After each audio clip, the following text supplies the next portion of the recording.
আর এদিকে জুয়ার থেকে গ্রেফতার বিজেপি নেতা। গোঘাটে জুয়ার থেকে পুলিশের অভিযান। ধৃত বিজেপি নেতা জগন্নাথ রায়, বিজেপি গোঘাট মন্ডল 2 এর সহসভাপতি। বিজেপি নেতা সহ পুলিশের জালে 6। কথা বলবো, শুভদীপ প্রতিনিধি রয়েছেন সঙ্গে। শুভদীপ, দেখো, গতকাল সন্ধ্যাবেলায় কিন্তু গোঘাট থানার পুলিশ খবর পায় যে গোঘাটের বদনগঞ্জ এলাকার যে কোকন গ্রাম রয়েছে সেখানে একটি বাড়ির মধ্যে জুয়ার ঠেক বসেছে এবং গ্রামের মানুষের যেটা অভিযোগ, দীর্ঘদিন ধরেই সেখানে জুয়ার ঠেক চলছিল। সেখানেই আচমকা অভিযান চালায় পুলিশ এবং হাতে নাতে পাকড়াও করে 6 জনকে, এবং তার মধ্যে জগন্নাথ রায়, তিনি বিজেপির স্থানীয় নেতা এবং মন্ডল গোঘাট 2 মন্ডলের সহ সভাপতি।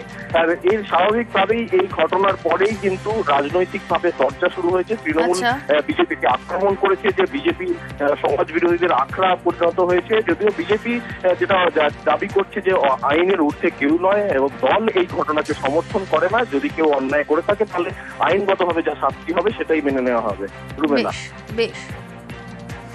এইভাবে বিজেপি সমাজের এক শ্রেণীর মানুষকে রসাতলে পাঠাচ্ছে, এক শ্রেণীর মানুষকে ধর্মান্ধতার সাথে সাথে এইভাবে জুয়া, সাট্টা বা মাদকের সাথে এরা কিন্তু মিশিয়ে রাখছে। সেই জন্য পুলিশকে বলবো যেন উপযুক্ত ব্যবস্থা নেয়। আর তৃণমূল কংগ্রেস সর্বত্রভাবে এর নিন্দা করছে।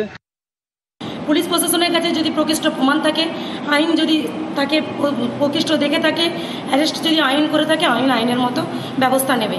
অন্যায় যারা করবে উপযুক্ত শাস্তির ব্যবস্থা প্রশাসন নেওয়ার অধিকার আছে এবং সেটাকে আমরাও সমর্থন জানাই। এ বিষয়ে আমাদের কোনো দ্বিমত নেই। অন্যায় করলে তাকে পাপের শাস্তি ভোগ করতে হবে।